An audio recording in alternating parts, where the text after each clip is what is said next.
So if you've got a Sony full frame camera, you know that lenses can get expensive really fast, especially if you're looking for a wide range of focal lengths.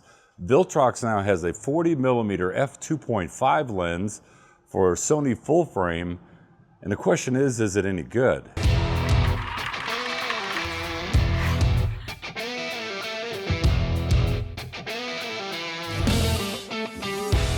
And by the way, quick little disclaimer. Yes, Viltrox, they did send me this lens for review.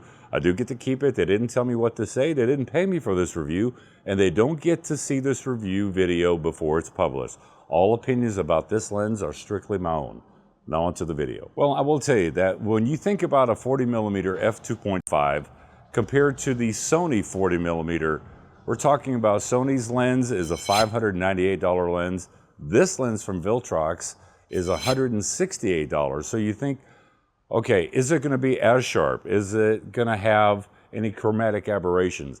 The build quality. These are all the things that you have to kind of keep in mind, but it is a value of what you're getting performance-wise versus cost. And I think that Viltrox has really hit a home run with this lens because at 40mm, it is a perfect focal length for a medium range shot. Now, if you were to stick this lens onto a APS-C camera like the FX30, which shoots Super 35, now you would get a 60mm equivalent, which is still a good medium range focal length. So if you're doing an interview situation, perfect B cam setup. So if you want a wide shot, then you can use the Viltrox 20mm that's for full frame, and I'll put that link below too because that's a great lens and I use that all the time. But this one here is a nice medium shot. But the question is it really that good? Well, as you can see right now, I'm on aperture priority. I have it set at 2.5. We've got a nice separation between me and the background. Got a nice creamy bokeh going on back here. But how does it do with photo performance? For those of you out there that are using the Sony a7 IV, for example, and wanting it for photos.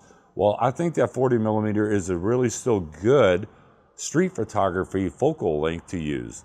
So I'm going to show you some video footage, I'm going to show you some photographs, then we're going to kind of pixel people a little bit and talk about the overall performance. But before we get to that, let's do a quick little unboxing to show what comes inside the box. Now this lens comes in a white Viltrox box.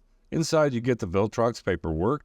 The lens itself, which is primarily a plastic build, comes with a lens hood, no weather sealing gasket on the rear mount, but it's supposed to be water resistant.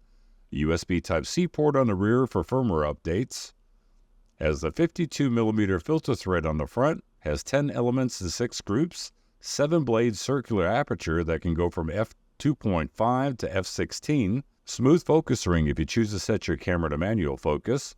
Has a minimum focus distance of 0.34 meters or 13.4 inches. And it has a silent STM stepper motor for autofocus.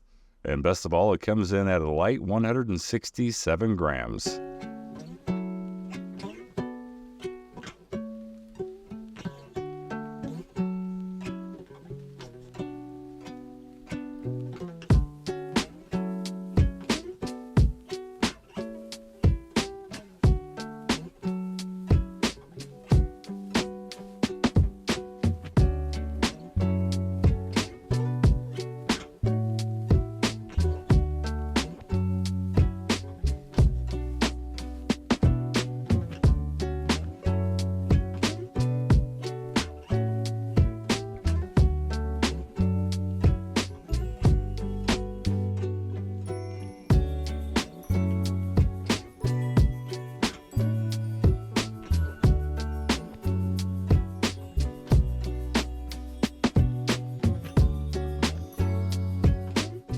Let's do a quick little autofocus test.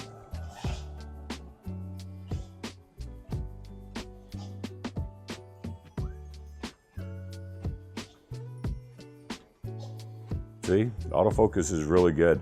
And depending on the speed that you have your camera set at, as far as its responsiveness, that will have a determining factor on how quick the responsiveness is of the lens, because I have mine a little bit slower. I don't have it super responsive. The reason being is I like a little bit more of a cinematic focus pull shot instead of a quick snappy jerk. So even after going over all the photographs and the video of this lens from Viltrox, the 40mm, how does it perform, and is it worth performance versus dollar?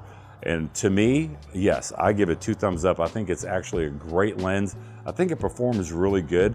And if you see what I was talking about the bokeh, it's very nice. There's not any onioning that's going on with the bokeh.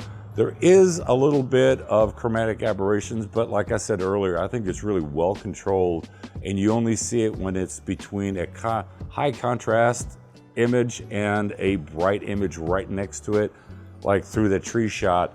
Then you start to see a little bit of that purple fringing. But other than that, I think it's super well controlled. I think the autofocus is fantastic on it.